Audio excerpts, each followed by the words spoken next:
हम आपको बताने जा रहे हैं फंडामेंटल में डाटा के बारे में। ठीक, डाटा क्या होता है?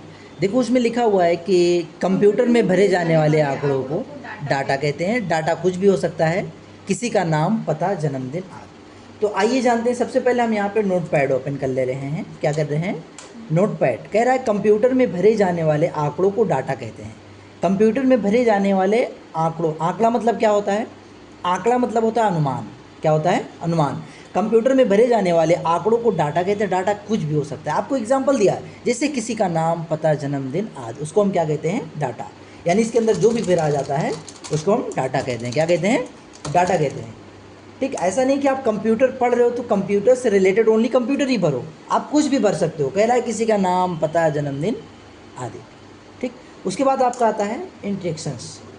ये क्या होता है? देखिए लिखा हुआ है कि कंप्यूटर को दिए जाने वाले निर्देशों को इंस्ट्रक्शंस कहते हैं। कंप्यूटर को दिए जाने वाले निर्देशों को इंस्ट्रक्शंस कहते हैं। कंप्यूटर को दिए जाने वाले निर्देशों को क्या कहते हैं? इंस्ट्रक्शंस कहते हैं। अब निर्देश मतलब क्या होता है? जैसे आपका नाम फ़रीन है, हम आपसे कह रहे हैं बेटा फ़रीन ये माउस उठा के हमें दे दो, तो क्या हुआ? ये मेरा निर्देश हुआ, आदेश हुआ। इसी तरीके से आपका जो है इंस्ट्रक्शंस, कंप्यूटर को दिए जाने वाले निर्देशों को इंस्ट्रक्शंस कहते हैं। कंप्यूटर निर्देशों के आधार पे, यानी आपके सोच के आधार पे। आंकड़ा, आंकड़ा मतलब होता है अनुमान। वो आंकड़ों के ऊपर कार्य करेगा, जैसा आप सोचोगे। जैसे यहाँ पे मुझे कंप्यूटर लिखना है, लिखने से पहले वो चीज़ क्या होता है? माइंड में आता है ना कि यहाँ पे मुझे कंप्यूटर लिखना है। इसको मैंने लिख भी दिया और पढ़ भी लिया। अभी मैंने बिना सोच करके लिखा है, हमने सोच करके नहीं लिखा। बस ये हम जान सकते हैं जी है, एम है, जी है, डी है, एफ है, लेकिन इसको हम पढ़ नहीं सकते क्योंकि मैंने सोच करके नहीं लिखा है ना। तो ये होता है आपका इंस्ट्रक्शंस। ठीक, अब जैसे एग्जांपल हम दे रहे हैं, जैसे मान लो कि आप घर पे हो, घर से आपको सेंटर पे आना है। ठीक, घर से आपको क्या करना है? सेंटर पे आना है। ठीक, तो आने से पहले वो चीज़ क्या होता है? माइंड में आता है ना, दिमाग में आता है कि मुझे सेंटर पे जाना है। अभी हम ऐसे उठ करके चल देंगे तो लोग कहेंगे तो पागल है, कहीं भी जा रहा है। ठीक है, तो ये आपका इंस्ट्रक्शंस होता है। अब क्या आता है आपका? Input unit.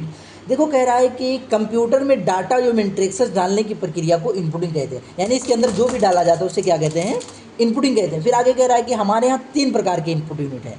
कितने प्रकार के? 3 प्रकार के इनपुट यूनिट है। कौन कौन? Keyboard, mouse, scanner. तो सबसे पहले हम आपको बताएंगे कीबोर्ड के बारे में। What is keyboard? कीबोर्ड क्या होता है? ठीक, तो कीबोर्ड को किसने बनाया था? ये लिख लीजिए। कीबोर्ड को क्रिस्टोफर लैथम सॉलेज ने सन 1890 में बनाया। किसने बनाया?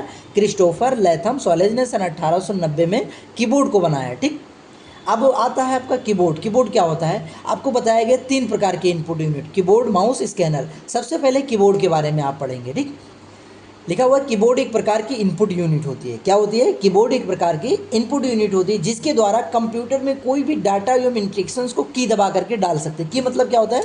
बटन। कोई भी बटन दबा करके हम क्या कर सकते हैं? कुछ भी डाल सकते हैं। फिर आगे कह रहा है इस यूनिट में 25 प्रकार के बटन होते हैं।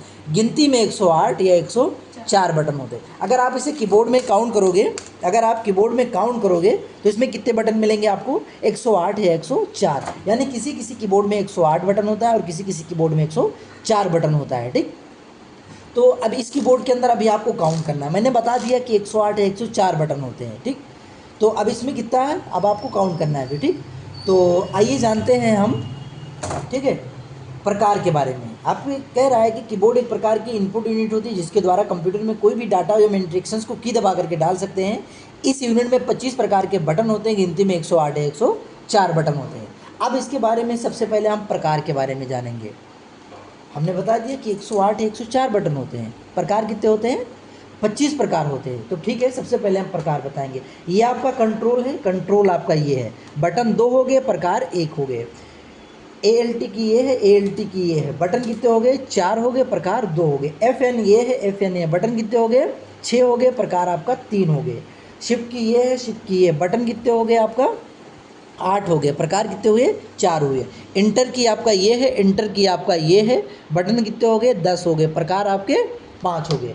फिर 6, 7, 8, 9, 10, 11, 12, 13, 14, 15, 16, 17, 18, 19, 20, 21, 22, 23 और एक 24, एक आपका 25। तो बटन आपका 108, 104 हो गए, प्रकार कितने हुए? 25 हुए। ठीक, तो अब आइए जानते हैं हम उसके बाद क्या जानते हैं, क्या आता है आपका कीबोर्ड के बाद?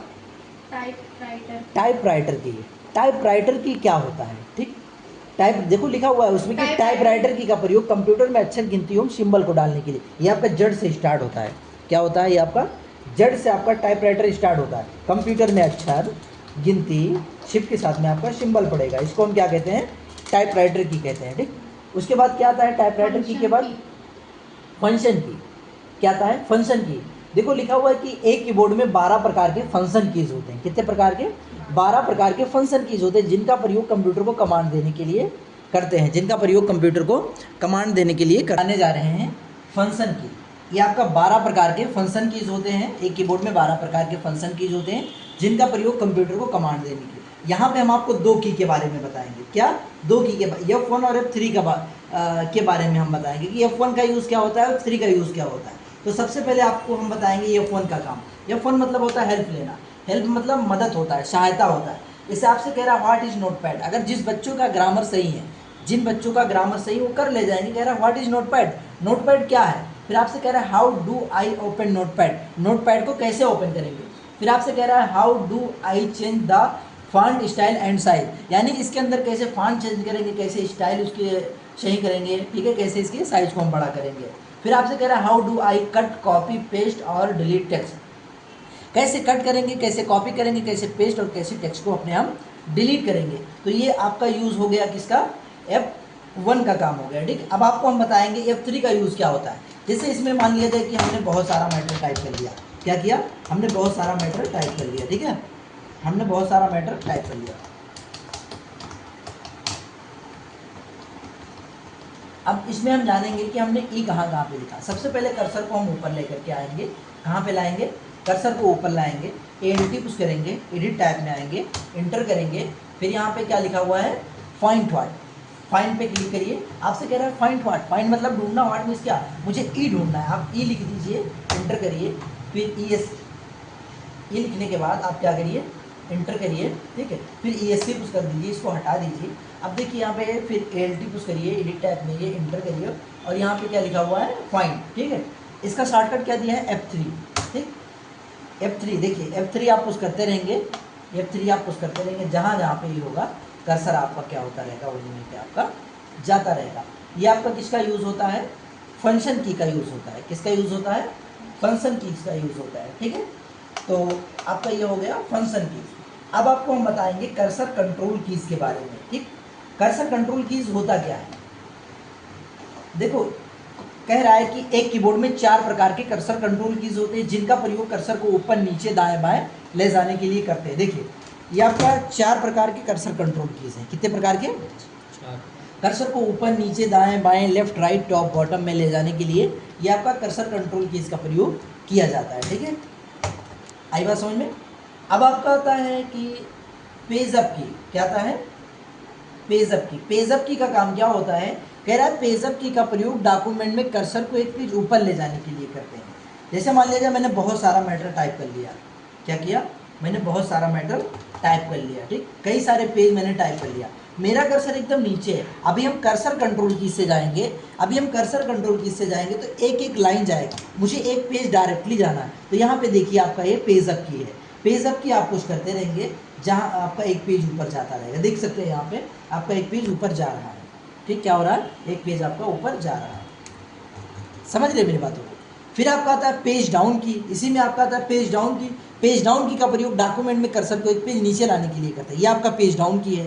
डॉक्यूमेंट में कर्सर को एक पेज नीचे आप ला सकते हैं। देखिए आपका एक पेज नीचे आ रहा है। पेज अप से एक पेज ऊपर और पेज डाउन से एक पेज नीचे आने के लिए होता है। ये किसका प्रयोग किया जाता है? पेज अप और पेज डाउन की का प्रयोग। ठीक है,